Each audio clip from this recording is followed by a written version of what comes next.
Hello my fellow book addicts, Megan here, and time for another book review. Today I'm going to be talking about Dreams of Gods and Monsters by Laini Taylor, and this is the third and final book in the Daughter of Smoke and Bones trilogy. Now, I hate to say this, I really do, but I wasn't a huge fan of this book. Like, don't get me wrong, I thought the whole book started off really awesome. The middle was really awesome. It was when we got to like the end-ish where I was just kind of like, what? I wasn't a big fan on how it ended. I personally thought that, you know, a big chunk of the ending could have just been totally like erased. You know, and then maybe tweak things a bit, and then it could have ended there. The book could have been shorter and still had a good ending. Like, I wouldn't say the ending was bad, but I wasn't a huge fan of it. Like, if there was going to be a fourth book in the series, or even like a spin-off series, the ending would have been awesome. But since this is the third and final book, and as far as I know, there is going to be no spin-off. So, you know, the ending was just kind of then. You know, the beginning was great, the middle was great, the end was In fact, I wouldn't even go as to say it was a little disappointing. And yeah, I can't really go into much more detail because spoilers. So if you have not read Dreams of Gods and Monsters yet, I highly suggest you click away now and, you know, take some time to catch up and then come back for a discussion. So yeah, I thought it was really cool how the Chimera and Angels came together. You know, there was still lots and lots of tension between the two, because, you know, they've been at war for their entire lives, so that's not something that's gonna be forgiven and forgotten. You know, plenty of angels have killed lots of Chimera. In fact, some of those Chimera that could be, you know, fighting alongside the angels could have been killed by some of the angels in the company. So, you know, that's a lot of bad blood. And we do see that. We see that a lot. You know, there's quite a bit of tension. And, you know, they do eventually get along. They make it work. They make it work. And can I just say, Ziri plays a really, like, impressive Thiago. But he manages to, you know, make Thiago's known behavior work to his advantage, as well as, you know, convincingly make the others believe that Thiago has, you know, gained some intelligence and common sense. But still, I felt so bad for poor Ziri.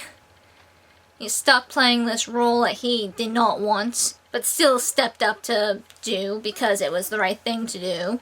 And he doesn't know if he'll ever get his old body back, and it's just like, poor Ziri. And can we just take a moment to appreciate Liraz's, like, character development?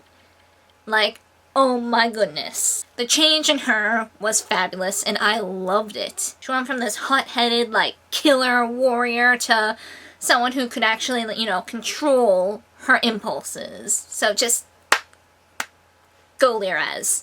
Yet she's still a total badass. Especially, like, you know, when she holds herself back from killing Jail. I wouldn't blame her for killing him when she had the chance. But oh my god, just what she has in store for him is even better. And I'm just like, you go girl. And I really like how Avica and Karu did not have to fight Jail and his, like, little army to get them out of the human world. I like how they managed to make that work. And it was just really awesome. And just talk about using your wits. It was fabulous, and it was perfection. And just with Ziri, I had so many, like, panic attacks from Ziri. Especially when, you know, we get the little shot of him being killed in battle as Thiago. Like, I won't lie, my heart stopped at reading that. Like, no, Ziri can't be dead. No. No, not Ziri. Anyone but Ziri. And just Liraz. I love Liraz and Ziri. They are a very unexpected couple, but they are adorable. But yeah, Liraz, you know, saving Ziri's soul, that whole bit just made me want to cry. Like, big, fat tears. Like, I could feel the tears coming. I could feel the tears are coming. her going on about, I don't know if I did it or not. I tried. I didn't have incense, so I had to sing, and I didn't have, like, a thimble or whatever they're called. But I had my water canteen, and just my heart, my poor, poor heart at that scene. And I think I did shed a few tears when it was revealed his soul was in fact in the canteen, so I'm just like, yes, there is good in the world after all. And frankly, I thought, the whole book could have ended with them starting to try and rebuild, civilization and set up a new form of government and, basically just rebuild their entire world. I thought that would have been a good ending. But no. This whole thing about, everyone, there being no God stars and everyone in that, like, area who helped, bring about this somewhat peace, them becoming the God stars, that I thought was just too much. It felt like too much at the end of a series.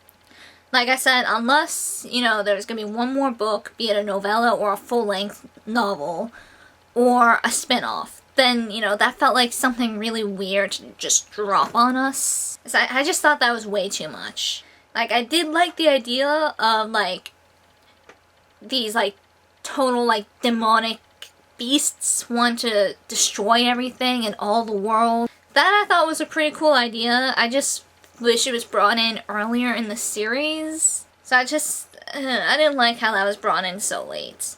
Just that and the whole God Stars thing, that is what kind of turned me off, especially big time about the ending. It was a weird thing to throw in there at the end. Like, sure, that whole, plot line explains, like, the fallen angels, but just, yeah, just didn't like that. I wasn't a fan of it. Or at least I wasn't a fan of it, like I said, at the very end. If it was brought in earlier in the series, it would have been awesome. I would have liked it a whole lot more. But it wasn't. So yeah, I still like the beginning and middle of this book immensely. I loved it a lot, and I thought that was a really great part of the book. The ending, not so much. Really, that's all I can say without repeating myself multiple times. So yeah, what were everyone else's thoughts? What did everyone think of the end? What are your favorite parts of the book? What parts did you not like, if any? Let me know. So yeah, that's it for this book review, and I hope to see you guys next time. Keep on reading, my fellow book addicts. Keep on reading.